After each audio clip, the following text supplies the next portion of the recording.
Ce soir, je voulais vous parler des liens d'attachement. En effet, nous tissons tous des liens. À chaque fois que nous rencontrons quelqu'un, à chaque fois que nous rentrons en relation, nous commençons à tisser des liens très positifs d'amour, de fraternité, mais également des liens négatifs à chaque fois que nous ruminons certaines choses à propos de quelqu'un. Des relations où il y a beaucoup de colère, beaucoup de conflits. Voilà, il se tisse aussi des liens négatifs. Et ces liens négatifs nous attachent à l'autre. Et à travers ces liens, nous prenons de l'énergie. Nous sommes toujours en relation. Et parfois, voilà, il y a des personnes très souvent qui prennent des distances, même géographiques, par rapport à certaines relations. Et en réalité, sur le plan énergétique, ils sont toujours complètement reliés à la personne. Et on ne s'en rend pas compte, mais voilà, si la personne pense à nous ou rumine, et ben ça vient nous toucher.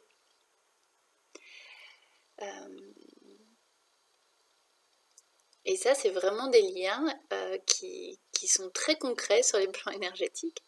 En soins esséniens, nous proposons un travail qui est sur 21 jours, avec toute une préparation, une visualisation pendant 21 jours, et au bout des 21 jours, en présence d'un thérapeute, c'est toute une méditation guidée avec, où on va voir ou sentir ces liens d'attachement, et on va les détacher. Et souvent, on est très impressionné de voir la nature de ces liens, parce qu'ils sont vraiment, certains peuvent être poisseux, d'autres métalliques, très épais ou très fins, et ces liens nous ligotent de partout. Ils sont accrochés aussi sur certains organes.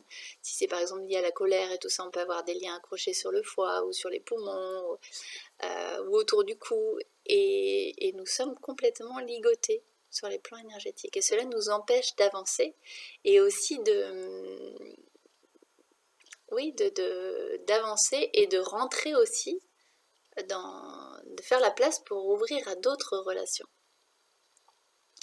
Très souvent, les gens pensent que voilà, ils se sont quittés ou ils se sont séparés, ils ne vivent pas dans la même ville et c'est ok, la séparation est très claire. Et en réalité, non. Pour être vraiment séparé de quelqu'un, il faut aller jusqu'à la paix avec cette personne, jusqu'à ressentir même de la gratitude pour tout ce qui a été vécu, pour ce qui a été vécu de beau, mais aussi ce qui a été vécu de plus difficile. Et je sais que certaines... oui, on a parfois été vraiment blessé par certaines personnes. On a vécu des choses très difficiles avec certaines personnes. Mais voilà, tant qu'il reste de la rancœur, tant qu'il reste de la rancune, qu'on n'a pas réussi à pardonner, mais pas pardonner dans le sens où je dis que je pardonne, mais dans le sens où on sent vraiment qu'il y a quelque chose qui s'est apaisé au niveau du cœur, qui se passe au niveau du cœur, la relation n'est pas terminée.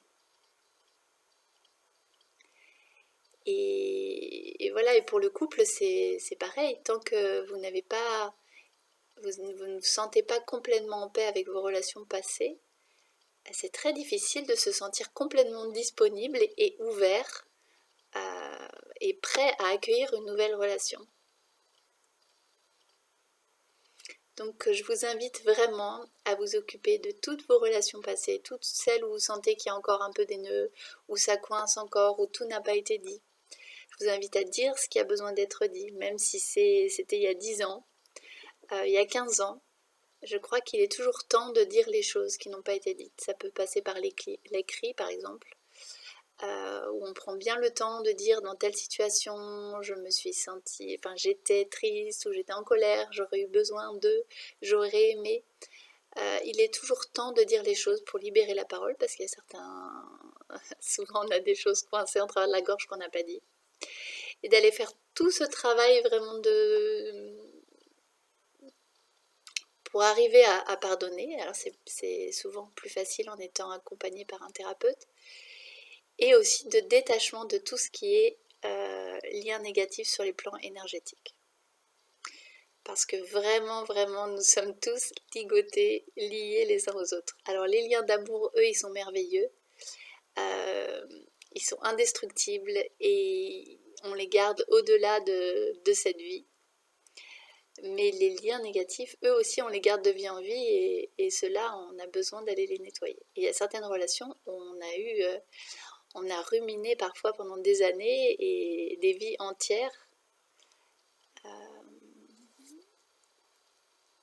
Oui, il y a certaines relations de vie en vie, on a gardé ces liens négatifs et il est temps de nettoyer pour faire de la place et se sentir libre. Voilà, bonne soirée, salut!